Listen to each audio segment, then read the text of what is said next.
I'm a Medium, Ask Me How was not filmed in front of a live studio audience.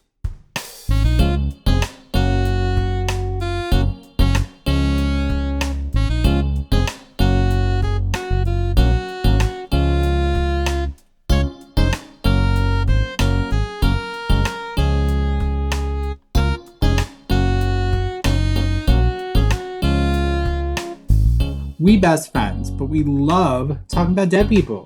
We're gonna laugh and we'll cry. Well, Dana's gonna cry a little bit. We got love bombs all over the place. And let's not act like Matt isn't gonna cry a little bit.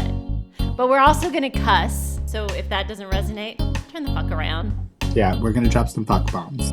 But we also want to share our experiences and knowledge about mediumship. So sit down, get comfortable, and remember, you are the light of 100,000 suns. You are the light. And enjoy. I'm a medium, so ask me how. Welcome back, Dana. Or as I say, Dana's chair, because that was fucking funny.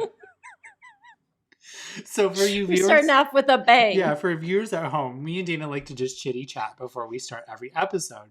And so Dana had gone upstairs into Logan from IT's office, and we were crunching financials, and she comes back down, and I just see her camera and her chair empty. And so I'm actually going to show what I saw.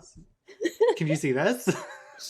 I think there's a lot of glare. And so I'm having a full conversation with her, and her camera was frozen. And I was like, this is what it's got to be like for people to think like what spirit communication is really like. It's like talking in full, complete sentences.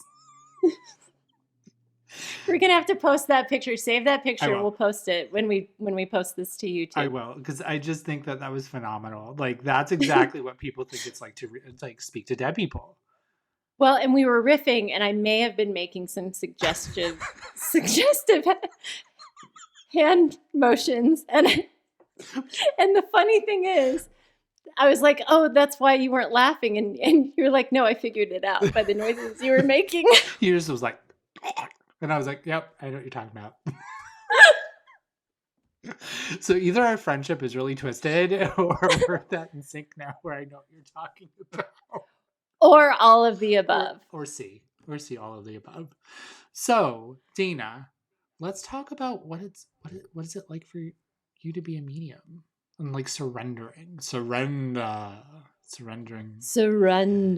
the power. Like, what do you feel like when you're giving a reading? Like, what is your cues? Walk me through a day in the life of Dana's reading.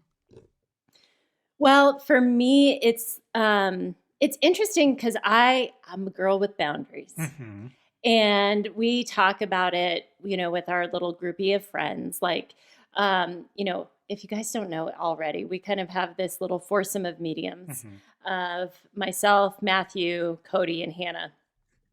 And Cody and Hannah will pre-link like motherfuckers. Like, They love a pre-link.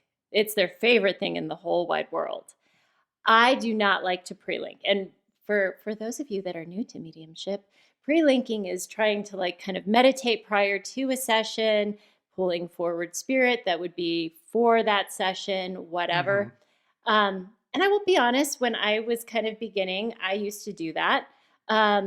I found that I get into my thinking mind a little too much for that.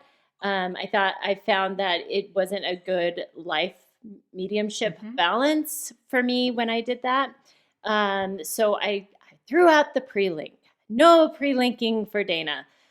But for me, and I have boundaries, and we'll get into an episode about my waiting room and all of that, I don't really open my door for readings until the session starts. And I typically start off my reading with a prayer. And I can always tell when spirit is going to come in for the reading when they mess up my prayer. I have said this prayer. It's my own little prayer. I've said it a gajillion times. That is an actual number. If you Google that is an actual number. I've said this prayer that many times. I'm Googling. That's the sound of Matt. You know what it says? Googling. It says gajillion. Dana made this up. All right, continue. I'm sorry. but I will always know that spirit is there because they will start messing up my words. Mhm. And then I will just feel them move into my energetic field, into my aura, if you will, or even if you won't. I will feel them moving into my auric field and just kind of moving in. And I'm off to the races. So that is essentially how I know that I'm moving into a mediumship reading and that spirit is there and is ready to party. And that's for me how I start off. But it is a full body sensation of just moving into it. We call that the power. The power. The power. The power. Sorry. Surrender to the power. I start doing that every time we talk about it. I'm just going to be like, the power. It's a real thing. It's a real thing. 100%. And can we just circle back for a second when me and you, like on our event, because we're friends with our viewers now. We're friends. We're besties. We're friends. That every time we have an event and the four of us do it, me and Dana don't pre-link. So it's like whatever happens in that moment is what's meant to happen. Where Dana and Cody are like, it'll be like a week earlier. Hannah and Cody. Oh yeah, Hannah and Cody. I'm sorry, not Dana and Cody. Hannah and Cody will always be like, I got so many.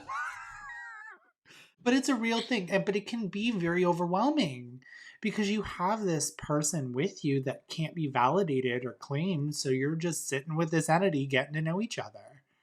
I say entity, I meant person. I didn't mean to sound like it was a mystical woo-woo scary thing, but it can be very like frustrating. It's like I can't say anything that would not be dirty. I mean, we've come this far. It's when you're edging and you're not going to finish. Okay, if I'm being real, that's what it's like. Okay. You don't get satisfaction of knowing that you've got to deliver the spirit to the person in front of you. And in non-dirty. So you're spiritual edging. Spiritually edging, yes. It's a thing. Yeah. Look it up. You can Google that. It ain't wrong. But really it's literally building a climax to something that's not going to pay off for 2 weeks. And that's not to say that it's wrong, but I don't like doing that. It doesn't feel right for me. And I like to be in the moment. And that's just for me. That's how it had to work for me. I talk about a lot the reason why that had to happen.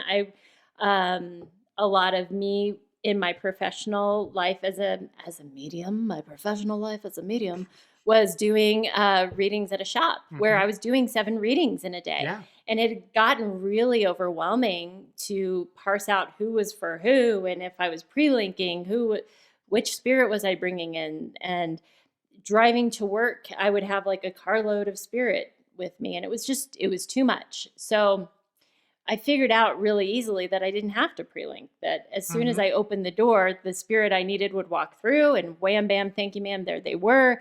And I could just jump in and do it. So, but for me, it's that surrender of, and that's, let's just talk about trust. Yeah. Because part of surrender is trust that they're going to be there when we open the door. Well, the movies, God bless them, have painted mediumship in such an unusual fucking way where it's like they think that there's somebody standing exactly right here and we can physically see them. Now, I'm not limiting a limitless potential, Eileen Davies, but I can tell you that's not realistically that way for a majority of the mediums, right?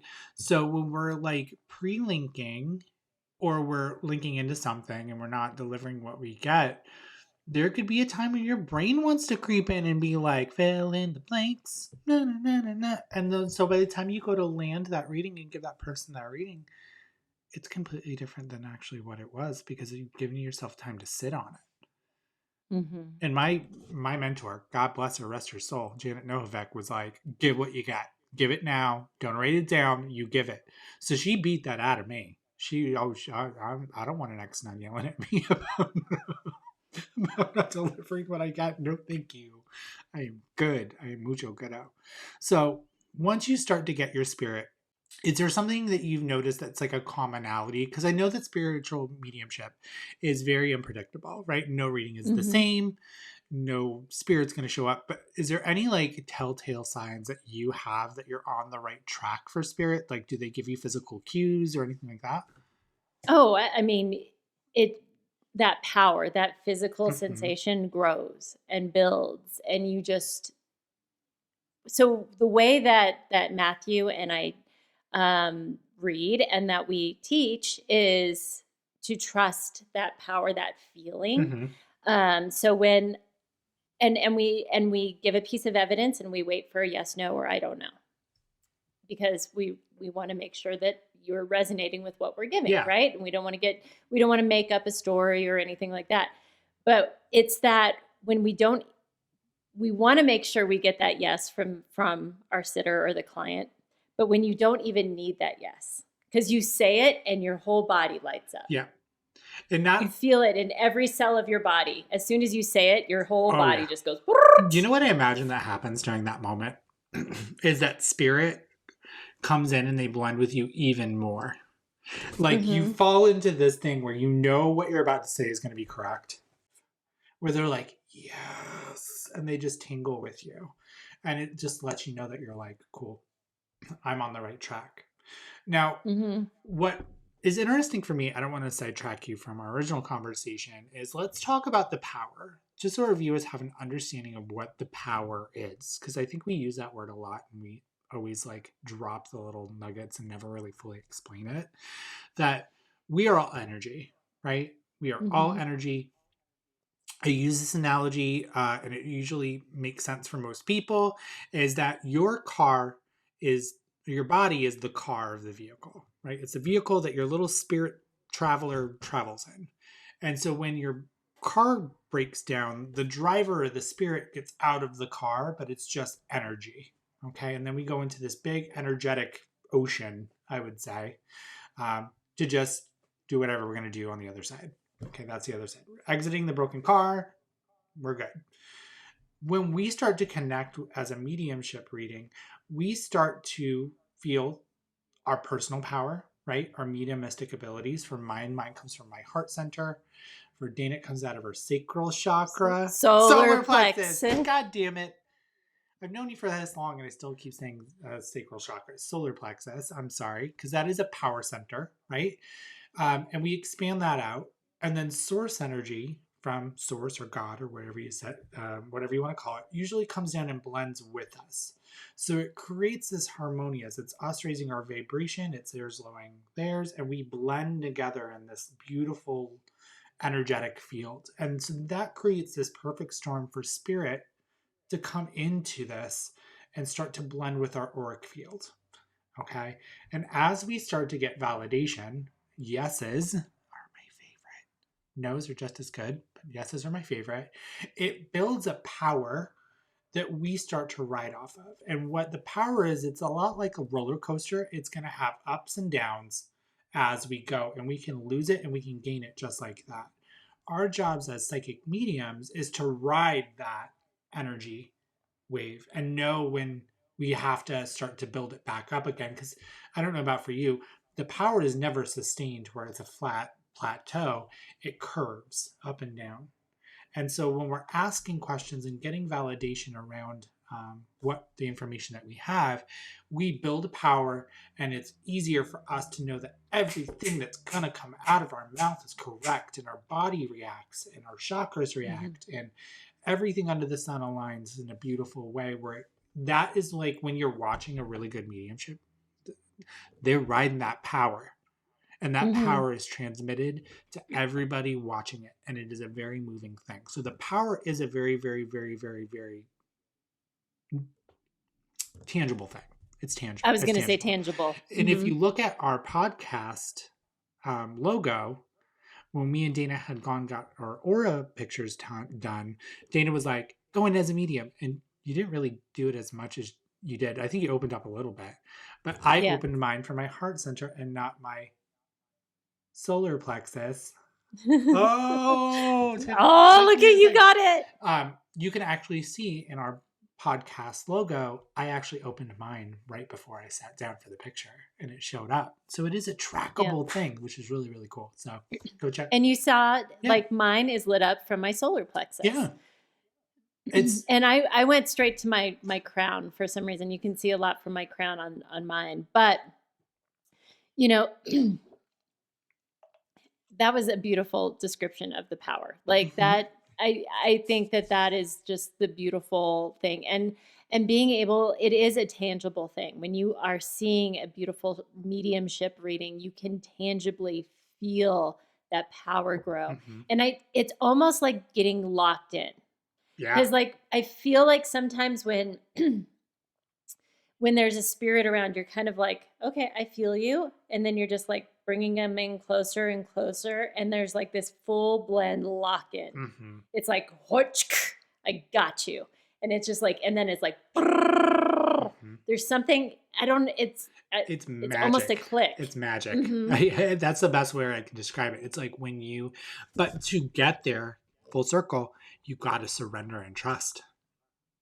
Mm-hmm. You get into a point where you're just like, I'm okay with being wrong.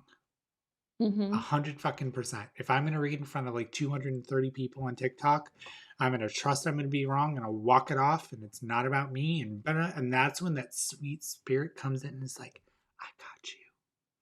And then you Mm-hmm. start trusting everything that you're getting. And then the minute you get a no, your power dips a little bit.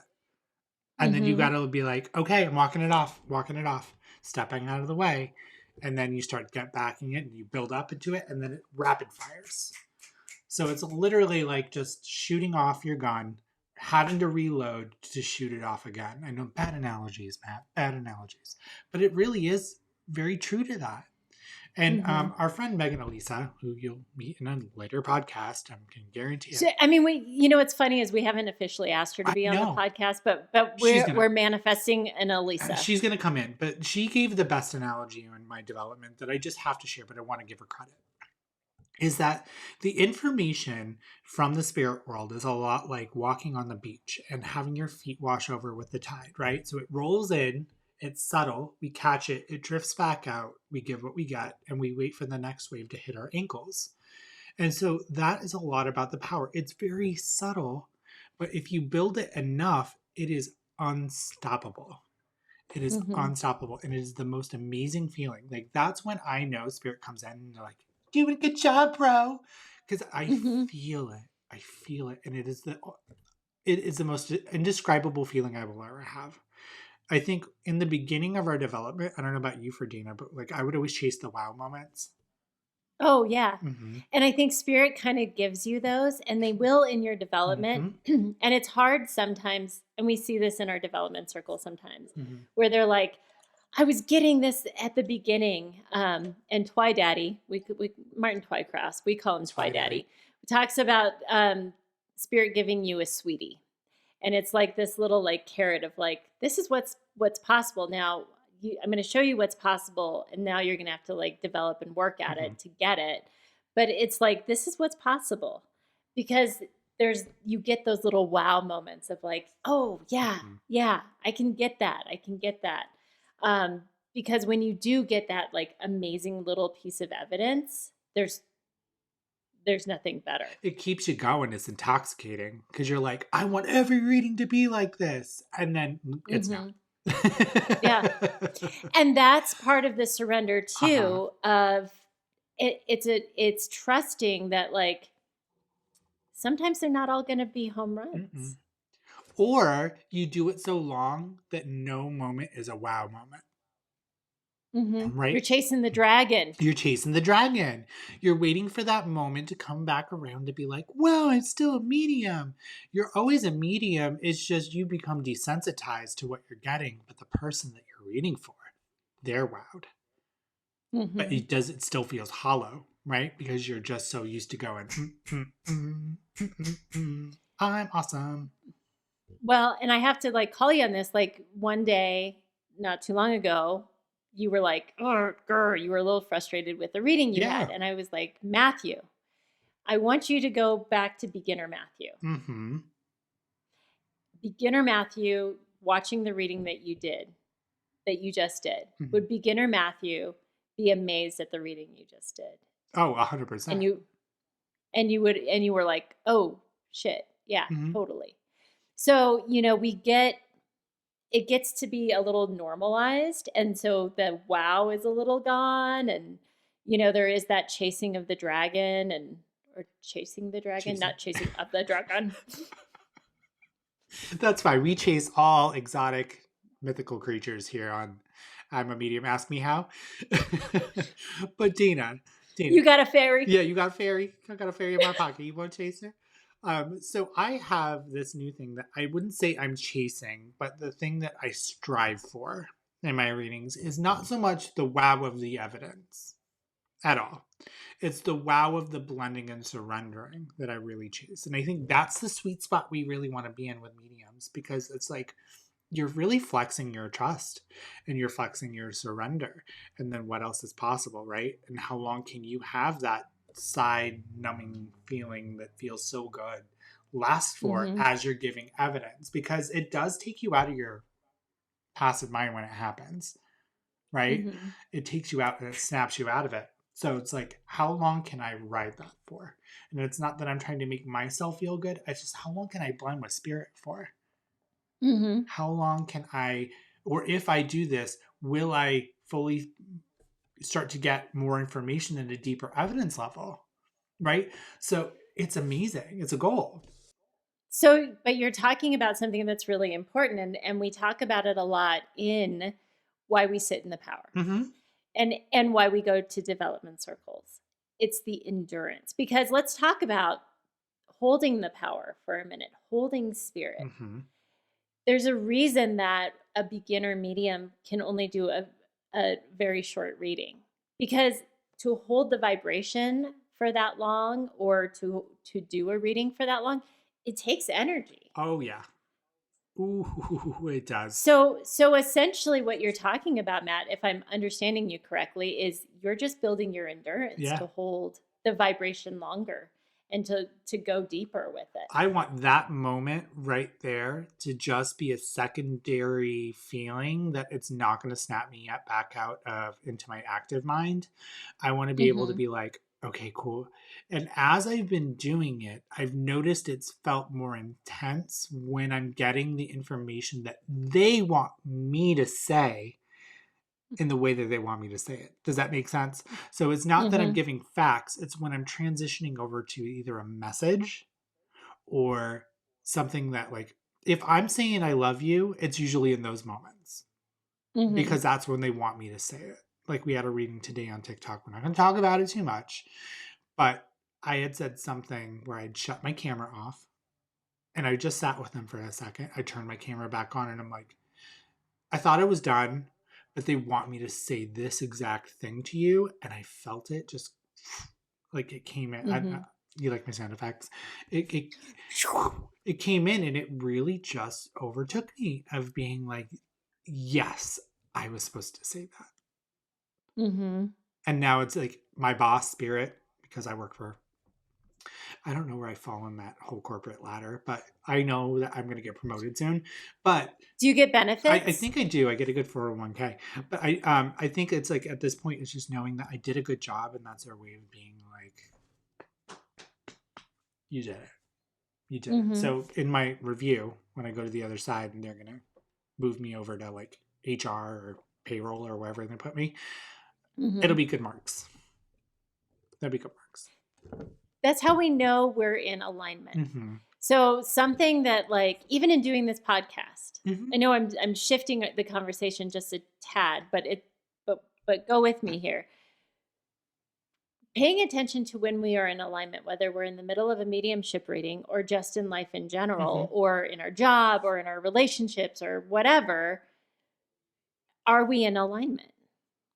And trusting our body.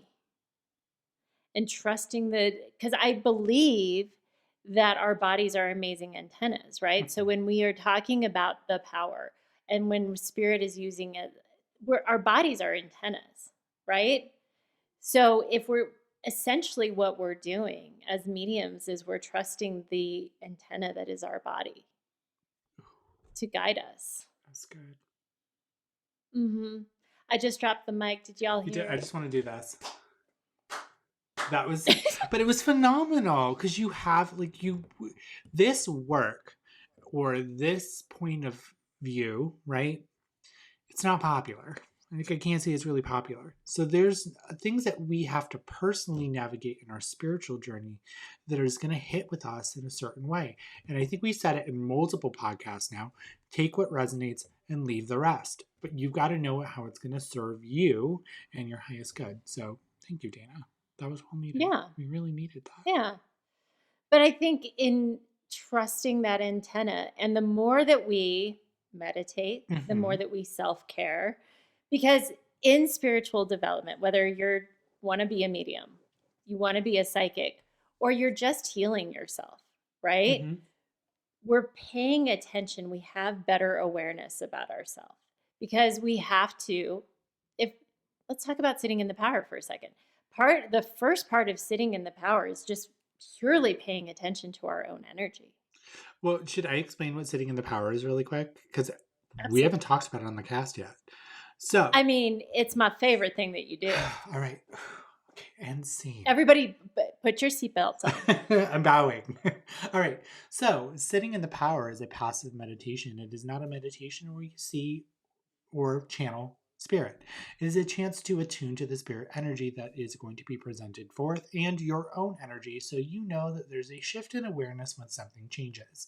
It is a way for you to basically quiet the mind, release expectation, become centered and grounded, and just feel the power of spirit.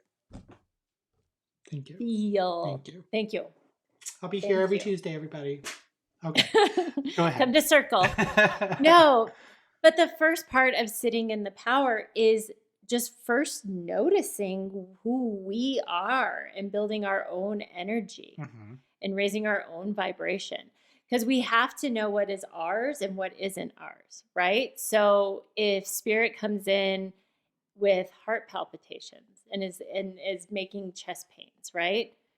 I have to know, is that my chest pain or is that spirit's, right? So we have to know what's ours and what isn't ours. It's like really important to know what is our energy and what isn't our energy.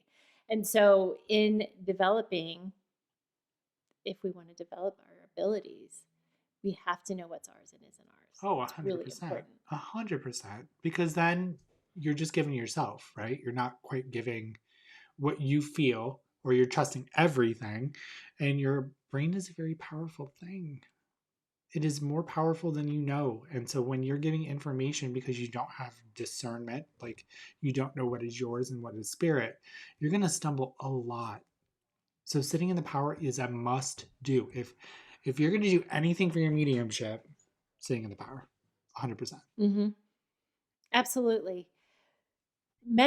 And self-care and just taking care of this antenna.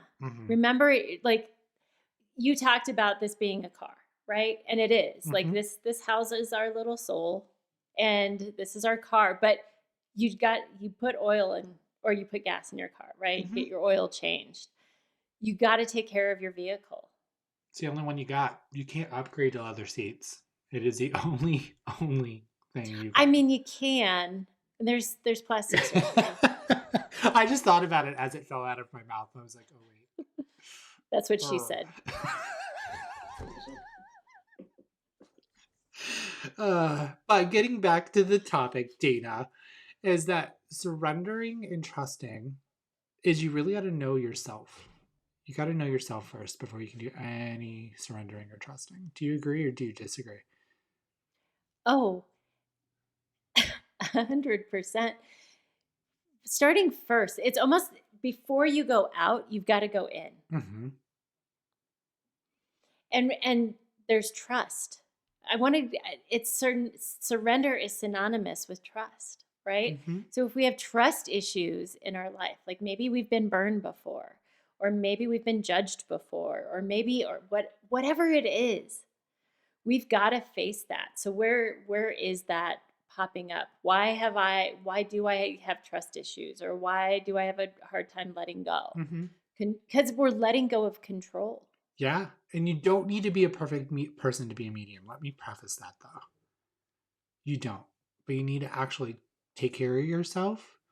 If things pop up, you need to do it, right? Because that they'll fucking come back at you hardcore if you're ignoring your own pain and problems, right? Like you might have a week, like let's say you have dad issues, you're gonna have every single reading that week being Every fathers. single reading will be daddy issues. Every single Today one. was the apology tour for me. What about for you? Yeah, no, I mean, and there will be themes in your readings, Hmm. but there will also be points where we need to take breaks from doing readings. 100%. You know, one of the best pieces of advice that you've given me is like, you're here to be alive, Dana. Like, it's not healthy to talk to dead people all the time. Mm-mm. No, and it's super easy to shut yourself into the spirit world because it's comfortable for us, right? Because I mean, essentially, Mm-hmm. we're making friends. Mm-hmm. I'm not saying my friends stick around, but it becomes intoxicating and it becomes almost like very powerful. There's that power dynamic again.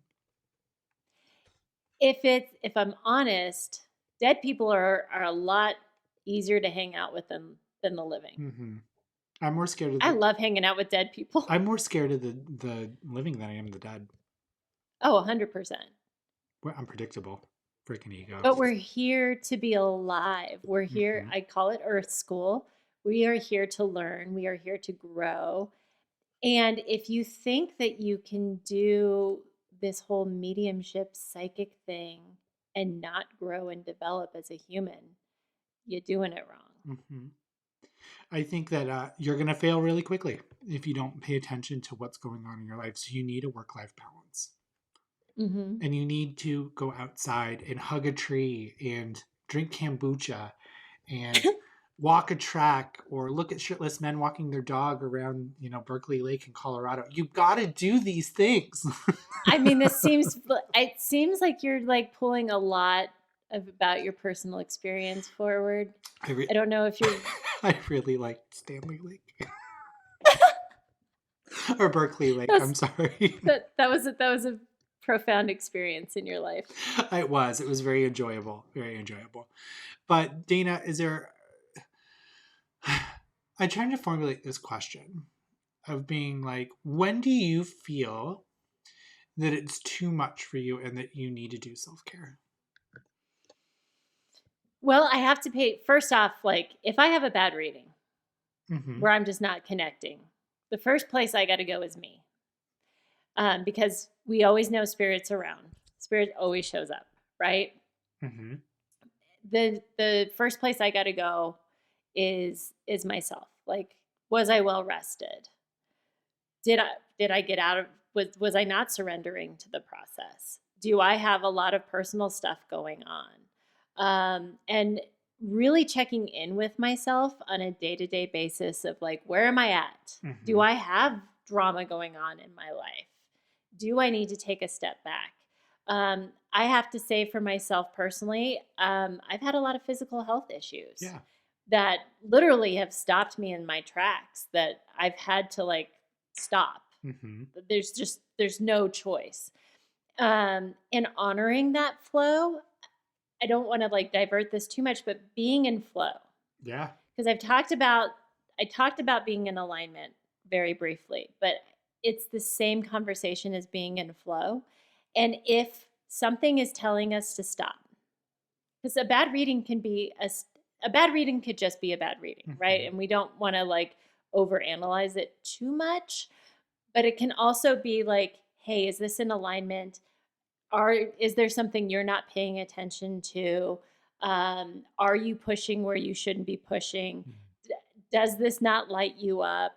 My big thing is, if it's not a hell yes, then it's a no. Where are you being lit up? And if it's not in alignment, to pay attention to that. And it's always okay to take breaks and to pay attention to what really needs to be taken attention to. Do you have like a cap on like how many readings a week you'll do or how many days a week you'll do it? I am blessed that I do this because I enjoy it. Mm-hmm. At this point in my life, I obviously do this professionally, but I have a day job. So this is purely just because I love doing it. I find that my sweet spot, I love doing about 3 a day. If I'm going to do a reading day, 3 is perfect. Mm-hmm. I've learned for myself that if I have a reading day and like let's say I'm on TikTok and I'm like, let's do some readings, I can do about 4 to 5 of them at shorter intervals and be okay, or I can do like 3 long ones and be fine. But if I push myself to get that like fourth one out, mm-mm. And I Mm-hmm. need to take at least 2 days off a week Mm-hmm. where I'm out living. I shouldn't read every single night. I know, like with our development circles and all that, like I look forward to it every week, and I'm not reading, but I'm still using my power to run that class, Mm-hmm. right?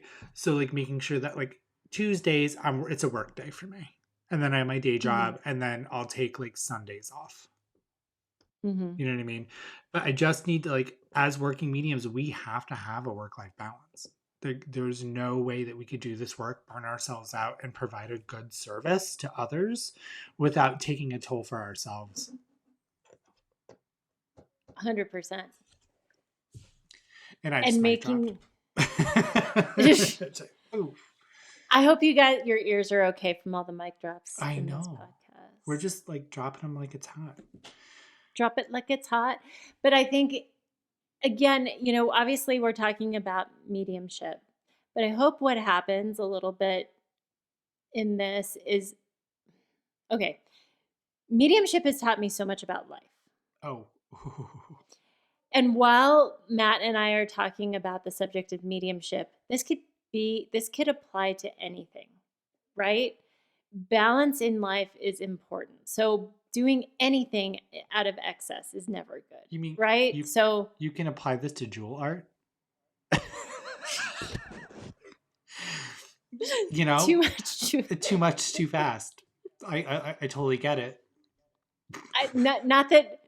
Okay, you and I do nothing half-ass. No. Nothing. No. And this is what either this is a great thing, or it's fucking dangerous.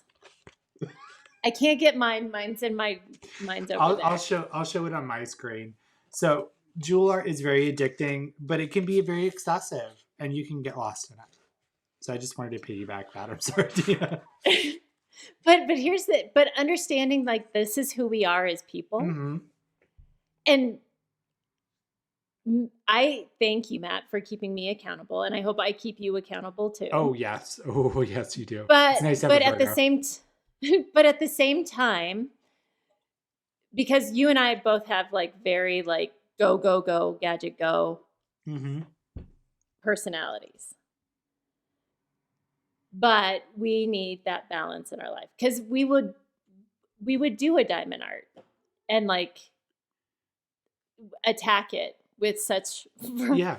And it's, you know what? ferocity. It's a sense of completion. It's a sense of having it done. It's the sense of like the hard work that I strive after. And I know that you're the same way. You're like, if I finish this, I will feel completed. Mm-hmm. So when we talk about, we're obviously talking about mediumship on this podcast, but I hope that, you take nuggets on the mediumship part of this. But I think when we talk about this, we are talking about a greater life lessons that can be applied. So where can you introduce balance into your life? What are you overdoing that you can rebalance a little bit? I think also even like sitting in the power doesn't necessarily need to be for a mediumship reading, but it's good to just sit in silence with yourself and just feel and sit with yourself. So you don't need to be a medium to meditate. And that's really good for your mental health. It's good for your energetic health. It's good for a lot of things. And I'm not a doctor. Don't come for me. But like really kind of sitting with yourself and like maybe reviewing your day and seeing like, well, what could I do better tomorrow? Do you know how noisy our world is? Mm-hmm. I mean, y'all are listening to this podcast, which we really appreciate. Thank you for listening. But do you notice how noisy the world is? We always have a device going. We always have noise going. We always have, there's a buzzing, there's screens, there's this, there's that. We're accessible all the time. Take 5 minutes and every day to just be quiet. Mm-hmm. Just 5. Just 5 minutes of quiet in a dark closet. You know, you tell your students to sit in the dark one time and you'll never live it down. I'm like, Jesus. You act like I just asked them to go out and rob a 7-Eleven. Like, I don't know what you're saying. Well, that's probably what's going to happen tonight. Well, it's good to sit with yourself. And it's good to sit with yourself without any expectation, right? Or without any income, with any outcome. Because you want to center yourself. You want to sit with yourself and just be present in that moment, not expecting a thing, and everything will come to you. I'm telling you, you will get clarity at some point on whatever situation that you're going through by just sitting quietly with yourself. And just being. Mm-hmm. And just being in the moment. That's part of surrendering too, Yeah. right? Of not having like, I think so often we're looking in the rearview mirror of I shoulda, woulda, coulda's, right? And there's so often of like, I got to do this and tomorrow this and what's going to happen 2 years from now, or what am I going to do? What am I going to do? That we lose the being in the moment of just like sitting and breathing and just focusing in on our breath. Mm-hmm. Sometimes just being in that dark room and just taking a breath and just going, Woosah. And it's nice. And it's nice to just get back to your breath. And it's good for your body. And it only takes 5 deep breaths to go into a meditative state. If you don't know that, it does. now you do. Now you do. That's Matthew's. Can you put that on a t-shirt? You know, I think we're gonna have Logan from IT just call this episode "Dropping the Mics" because we're just dropping so many of them.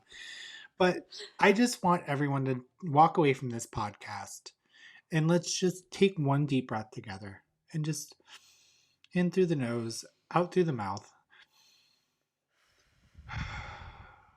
You are safe, you are present, and you are here amongst the living, and you are completely loved from the other side and from us.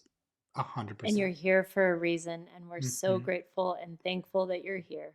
And with that being said, Dana, I think that I just want to tell you how much I love you, how much I love this podcast, and how much I love the viewers.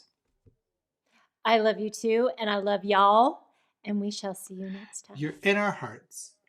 And just like my friend Dana always says, you're the light of 100,000 million suns.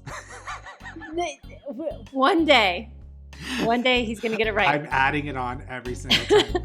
All right. Well, we love you all. You're the light of 1,000 suns. Goodbye, everybody. 100,000 suns. 1 sun. 100,000. Goodbye, everybody. Bye.